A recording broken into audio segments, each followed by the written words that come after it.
Hey, on the previous video, we found that our host um, is hosting the Windows 2008 Enterprise, and we saw um, that it is vulnerable to the MS-17010.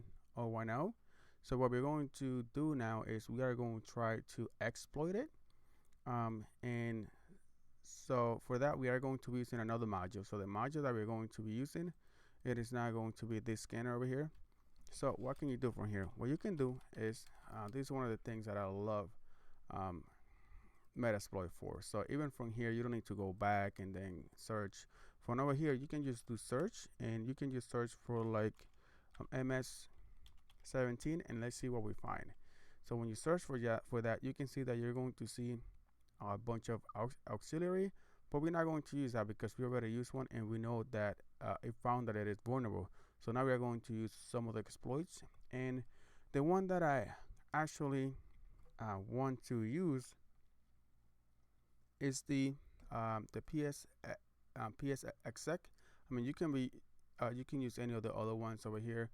You can see that the PSExec one only is normal for the rank. The SMB double pulsar our remote code execution is great, but the thing is that the double pulsar RCE or remote code execution only works for x64, so you gotta be careful, right? If we go over here, let's go ahead and just, so you can see it, let's go ahead and use 11, and you can see that the payload that it shows you that it picked is an x64 one.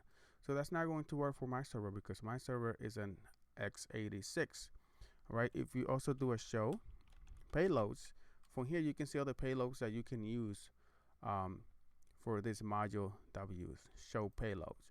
And you can see over here that we don't have any. Let's go ahead and make this maybe a little bit smaller so it looks better. There we go. So from over here you can see that all the payloads that are available are for Windows 64. And also if you do a show targets, this one will show you the targets. You can see that it is only for x64, so therefore I don't want to use that. So let's go ahead and do a search MS-17 again, and I know as a fact, because I've used it before, that the one that works for that has x86 or 32 bits is this one over here, right? It's compatible with that. So we do if we use 10, that's going to take me to use a different module, and you can see the default payload. You got to pay attention to the payload, right? Because since we have at 86 x86 or 32-bit, we got to make sure that this one is compatible. I know it is compatible, but you got to make sure that it's compatible. So if we do clear, let's go ahead and do options, so you can show me the options where I need to fill out. We have the R host, so let's go ahead and set that R host. And the way you do that, you do set, and then you specify what you want to set. Our host 192.168.1.53. This one we're going to leave it as a default. The ports we did, the host is in there, and this one are set up already. Also, you need to make sure that you set up your L host, and your L host is the local machine, your computer's machine, right? So from here you can do show targets to see who's going to be the targets. You can see that we have different targets, and asking for x64, which means that it is probably going to be compatible with the 32-bit server that we are going to be exploiting. And also if we do a show payload to see what available payloads we have, you can see that we are going to have a 64-bit version, and we're also going to see that we have 86-bit payload. So you can see by that you are going to know that this is going to be good for the server, right? You need to make sure that it's compatible to the server, to whatever bit you are running. Always pay attention to that. All right, let's go ahead and clear this out. Let's go ahead and do options again. If I spelled out correctly, options, here we go. So everything looks good. Let's go ahead and run it and see what happens. And there we go. We just got a session. So we have exploited that vulnerability. So now if we do a So now we got a meterpreter, something that we got to talk about too. Make this bigger for you guys. There we go. So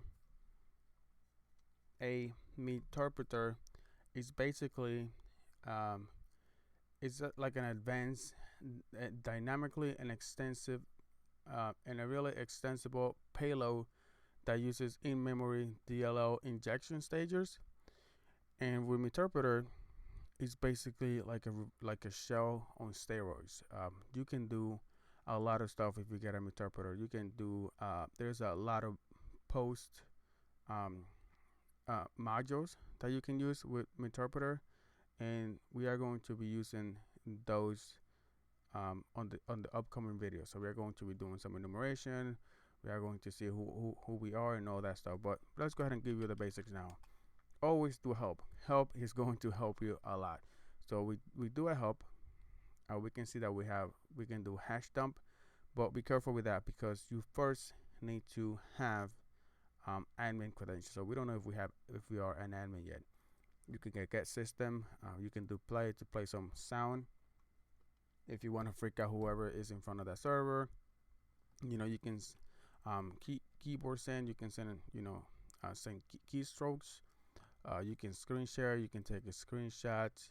You can enumerate the desktop, so list all the accessible desktop and Windows stations. And then the system commands over here, you can do a drop token execute, so you can execute a command, CMD command. You can get one or more environment variables. So there's a lot of stuff that you can do. You can get the SID of the user that the server is running as. You can do the get UID to get the user that the server is running as. You can kill the process, local time. You can reboot if you have access to it. You can shut down. You can do a shell instead of a meterpreter.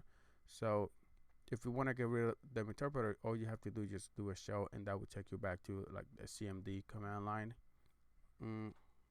You can do some networking commands over here as well. You can do file system commands as well. You can upload. You can remove. PWD will print the working directory where you are. So there's a lot of commands that you can do, as you can see over here. And let's see, one of the commands that I want to do, because I want to see who am I want to see, I believe is the get UID. Let's do get SID and get UID. So get UID.